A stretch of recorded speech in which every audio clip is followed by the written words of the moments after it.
ዓለም ካያቸው ፊልሞች ሁሉ በላይ እጅግ አነጋጋሪ፣ አወዛጋቢና ልብ ሰባሪ የሆነው ዘ ፓሽን ኦፍ ዘ ክራይስት ከተሰራ ዛሬ 2 አስርት ዓመታት አልፈዋል። ነገር ግን ይህ ፊልም ዛሬ ድረስ በሰዎች ልብ ውስጥ እንደ አዲስ ይኖራል። ዛሬ የምናወራው ስለ ፊልሙ ጥበባዊ ጥራት አይደለም፣ ይልቁንም ይህ ፊልም ሲቀረጽ ስለነበረው መንፈሳዊ ውጊያ፣ ተዋናዮቹ ስለከፈሉት መስዋዕትነትና በሲኒማ ቤቶች ውስጥ ስለተከሰተው ተአምር ነው። ታሪኩ የሚጀምረው በዳይሬክተሩ ሜል ጊብሰን ነው።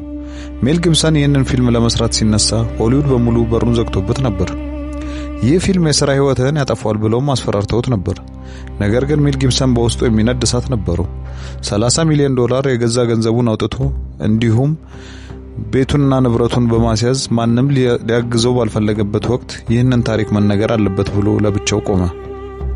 የፊልሙ ዋና ተዋናይ ጂም ካቪዘል ሲመረጥም ሜል ጊብሰን በግልጽ አስጠነቀቀው። ይህንን ሚና ከተጫወትክ በሆሊውድ ውስጥ ዳግመኛ ስራ ላታገኝ ትችላለህ አለው። ጂም ግን አልተሸበረም። ሁላችንም የራሳችንን መስቀል መሸከም አለብን የሚል የማይናወጥ ምላሽን ሰጠ። የፊልሙ ቀረጻ ሲጀመር ግን ነገሮች ከተፈጥሮ ሕግ ውጭ መሆን ጀመሩ። የኢየሱስን ገጸ ባህሪ የተጫወተው ጂም ካቪዘል በፊልሙ ላይ የምናየውን ስቃይ በገሃዱ ዓለም ተቀብሎታል። በሰቀላው ትዕይንት ወቅት ጂም በተራራ ላይ ሳለ በድንገት ከሰማይ የወረደ መብረቅ መታው። በአካባቢውም የነበሩ ሰዎች ጂም ከራሱ ላይ ጭስ ሲወጣ እያዩ በድንጋጤ ደነዘዙ። ይህ ግን ብቸኛው አደጋ አልነበረም። በግርፋቱ ትዕይንት ወቅት ግርፋቱን የሚፈጽመው ተዋናይ በስህተት የጂምን ጀርባ በእውነተኛ ገመድ ዘረረው። ጂም ትንፋሹ ቁርጥ ብሎ ጀርባው ላይ ትልቅ ቁስል ተፈጠረ።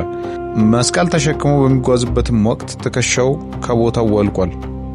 በጣሊያን ቅዝቃዜ ውስጥ ለሰዓታት ግማሽ ገላው ታርዞ በመቆየቱ የሳምባ ምች ይዞት ለሞትም ተቃርቦ ነበር። ፊልሙ ሲጠናቀቅ ጂም 2 ጊዜ የልብ ቀዶ ጥገናንም ማድረግ አስፈልጎት ነበር። ይህ ሁሉ ስቃይ ግን በምክንያት ነበር።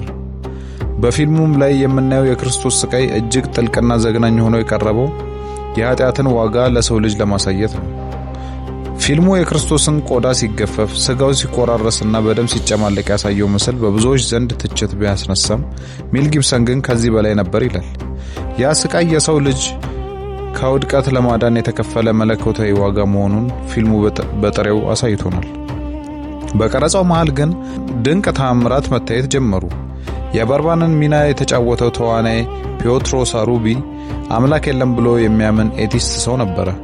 ነገር ግን በዛ ቀረጻ ወቅት ወደ ጂም ካቪዘል አይኖች ሲመለከት የሚመለከተው ተዋናይን ሳይሆን እውነተኛውን ክርስቶስ እንደሆነ ተሰማው።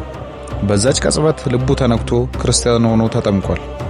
ሌላው ቀርቶ ከፊልሙ ሰራተኞች መካከል የነበረ አንድ ሙስሊም በፊልሙ ውስጥ የሚታየውን ፍቅርና መስዋዕትነት ሲመለከት እምነቱን ቀይሮ ክርስትናን ተቀብሏል። ፊልሙ ለእይታ ሲበቃ ደግሞ ዓለም ተናውጣለች።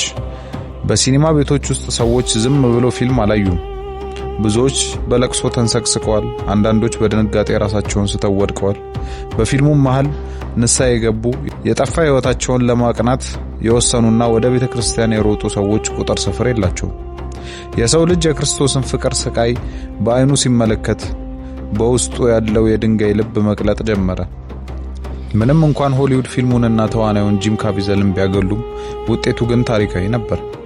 $30 ሚሊዮን የወጣበት ፊልም ከ$612 ሚሊዮን በላይ ገቢ አስገኝቷል።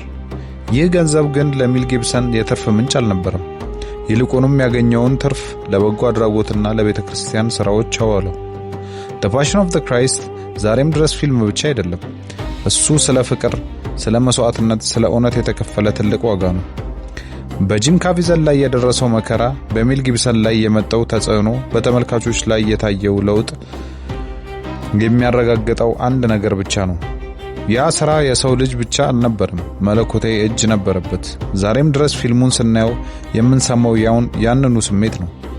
ስቃዩን፣ ህመሙንና በመጨረሻ የሚያሸንፈውን ፍቅር። ይህ ፊልም እስከ ዓለም ፍጻሜ ድረስ የክርስቶስን ፍቅር ለትውልድ የሚናገር ሕያው ምስክር ሆኖ ይኖራል።